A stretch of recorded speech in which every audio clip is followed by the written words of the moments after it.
Bonjour à tous. Lorsqu'une expression implique des fonctions trigonométriques et des trigons inverses, c'est souvent possible de les simplifier puis de transformer l'expression en une expression qui est algébrique. Étant donné les restrictions qu'on a imposées sur le domaine des fonctions trigonométriques inverses, il va être possible d'aborder les simplifications en question à l'aide d'un triangle de référence. Donc le but de la capsule d'aujourd'hui, c'est de vous présenter un peu la technique pour représenter ces simplifications dans un triangle de référence. Et donc, évidemment, dans un triangle rectangle, on garde les noms des différents côtés comme d'habitude. Donc le côté adjacent, le côté opposé et l'hypoténuse. Les différentes fonctions trigonométriques se représentent à l'aide d'un rapport de ces côtés. Donc si par exemple l'angle est égal à l'arc cos de 1/2, qu'est-ce que ça veut dire? Ça veut dire que le cos de l'angle en question est égal à 1/2. Donc comme on le sait, le cosinus, c'est le côté adjacent divisé par l'hypoténuse. Donc, si l'angle est égal à l'arc cosinus de 1/2, ça veut dire que le côté adjacent divisé par l'hypoténuse nous donne 1/2. Donc, du coup, on peut représenter 1 comme le côté adjacent et 2 comme l'hypoténuse. Pythagore va être capable de nous donner la longueur du côté opposé.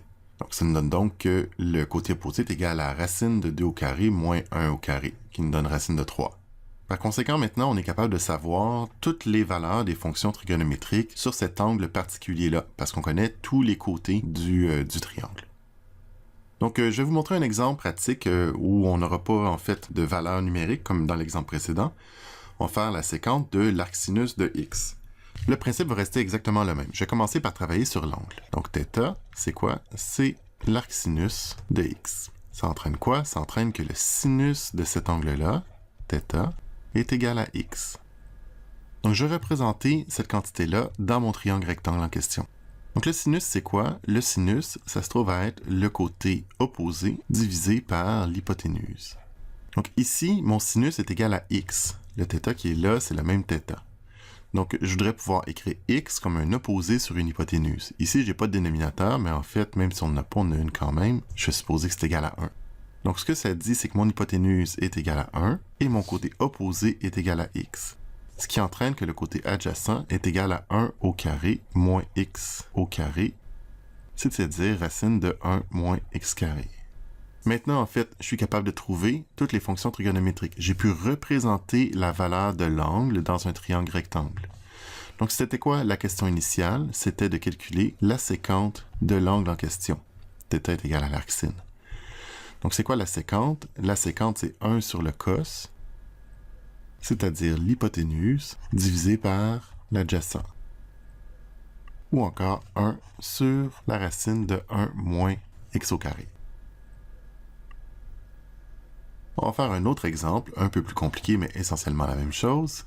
Je vais travailler d'abord sur l'angle à l'intérieur, parce que l'expression écrite comme ça est un peu complexe. Donc, je vais juste travailler sur l'angle, je vais le représenter dans un triangle rectangle. Donc, qu'est-ce que ça dit si θ est égal à l'arc coséquente de 2x sur 3?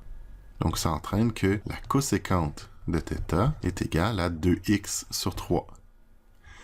Ok, la coséquente, c'est quoi? C'est 1 sur le sinus, c'est-à-dire l'hypoténuse, divisé par l'opposé. Je vais représenter cette chose dans mon triangle rectangle de référence.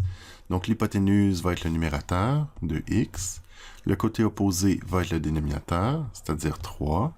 Et puis ici, on va appliquer Pythagore. Racine de 2x au carré moins 3 au carré, c'est-à-dire racine de 4x carré moins 9. Le but du jeu maintenant, c'est de calculer le cosinus de l'angle. Donc, je vais revenir à l'expression initiale.